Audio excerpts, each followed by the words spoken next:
छोड़ दे लालच रे मन मूरख, लालच बुरी बला प्यारे, सच्चा मन दूषित हो जाता, कह गए ऋषि मुनि सारे। दोस्तों, लालच करके अक्सर हम कोई ऐसी मुसीबत मोल ले लेते हैं जो हमारे लिए नुकसानदायक ही होती है। इस कारण कहा गया है कि लालच बुरी बला है।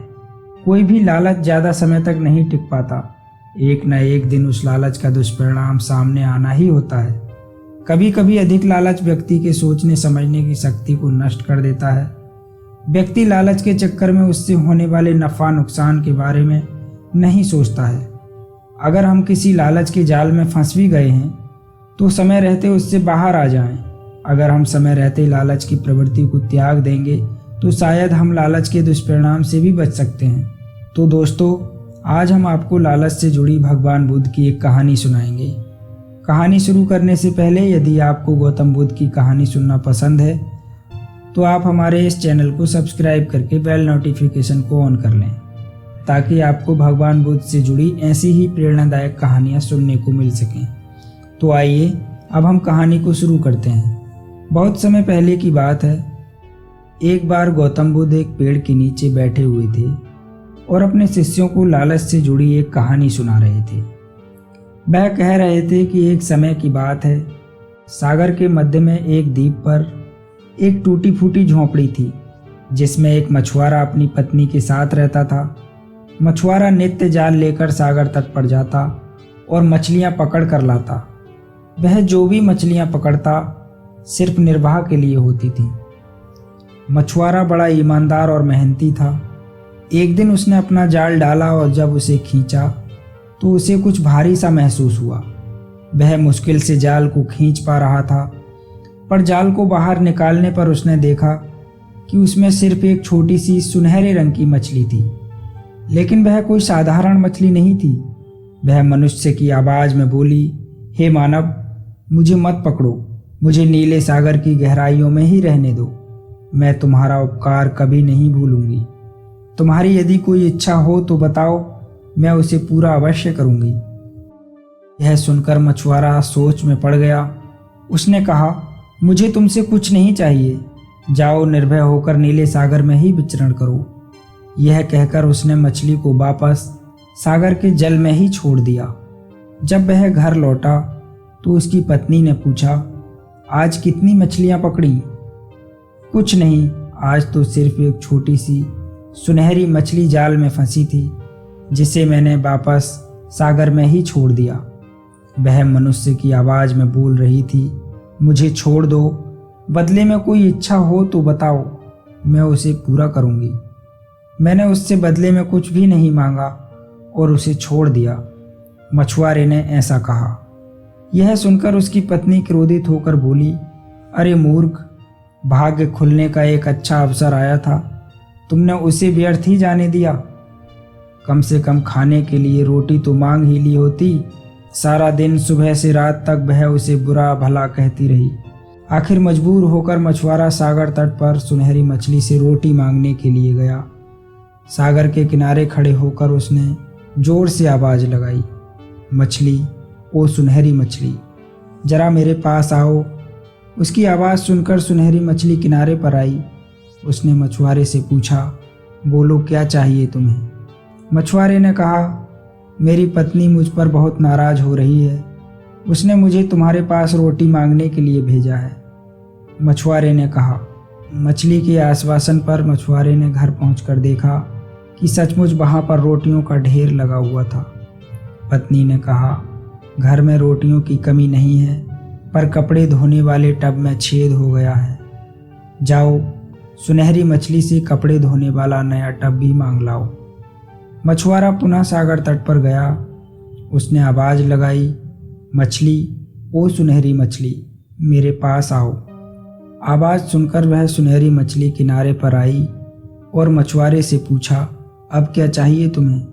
मछुआरे ने कहा, मेरी पत्नी को कपड़े धोने का एक टब चाहिए। मछली ने उसकी यह मांग भी पूरी कर दी। इसके बाद मछुआरे ने अपनी पत्नी के कहने पर अपनी झोंपड़ी की जगह नया घर मांगा। लेकिन उसकी पत्नी इतने पर भी संतुष्ट नहीं हुई। उसने खुद को एक सुंदर स्त्री बनाने की मांग रख दी। नया घर मिल जाने के बाद उसकी पत्नी पहले से भी अधिक गुस्से में थी। उसने मछुआरे से कहा, अरे मूर्ख, तुम्हें कोई भी अच्छी बात क्यों नहीं सूझती? तुमने नया घर मांग कर सोच लिया कि बस इतना ही काफ़ी है। तुम उस सुनहरी मछली के पास जाओ और उससे कहो, मैं एक सुंदर स्त्री बनना चाहती हूँ। मछुआरा अपनी पत्नी के कोप से डरता था, इसलिए वह फिर से समुद्र के किनारे पहुंचा और मछली को बुलाकर अपनी मांग बताई। मछुआरे की मांग पर मछली ने कहा, जाओ, दुखी मत हो, जैसी तुम्हारी पत्नी की इच्छा है वैसा ही होगा। मछुआरा घर पहुंचा तो उसने देखा इस बार उसके पुराने घर के स्थान पर एक 3 मंजिला भव्य मकान था, जिसमें कई नौकर चाकर काम में लगे थे और उसकी पत्नी एक ऊंची कुर्सी पर सज धर कर विराजमान थी।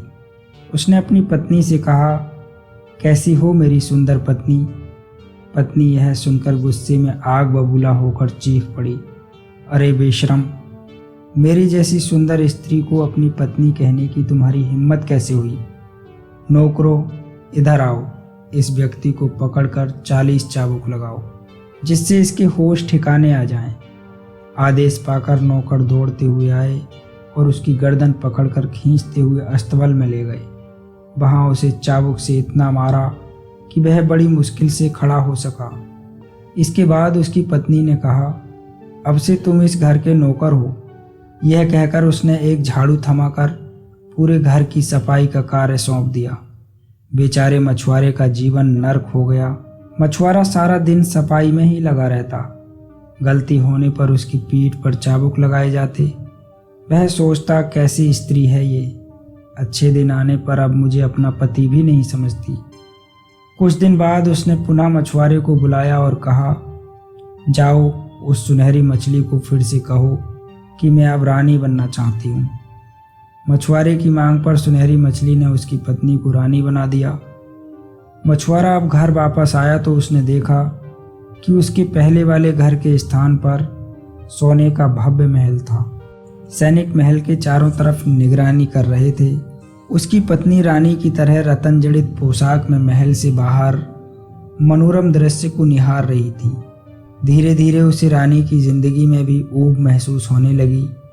उसने सैनिकों को आदेश दिया, जाओ, मेरे मछुआरे पति को मेरे सामने हाजिर करो। सैनिकों ने अविलंब मछुआरे को उसके सामने हाजिर किया। उसने कहा, सुनो, अभी जाओ और सुनहरी मछली से कहो कि मैं पूरे सागर की मालकिन बनना चाहती हूँ, जिससे उसमें रहने वाली सभी मछलियाँ मेरा आदेश मानें।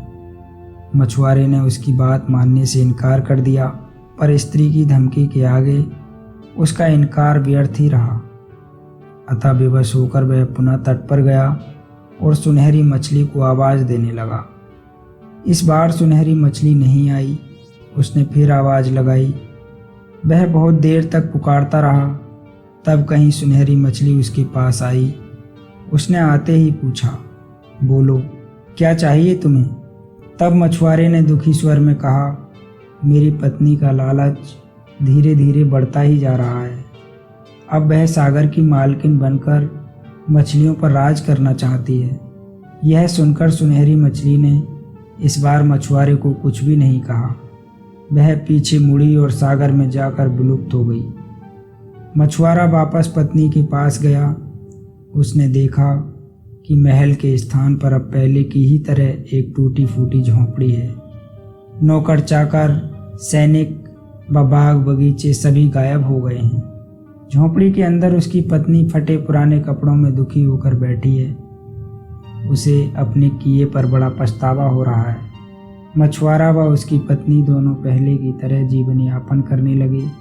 मछुआरा रोज जाल लेकर सागर तट पर मछलियां पकड़ने जाता, पर उसके जाल में सुनहरी मछली फिर कभी नहीं फंसी।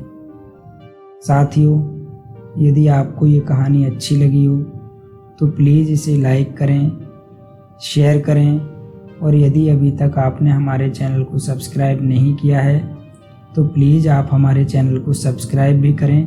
धन्यवाद।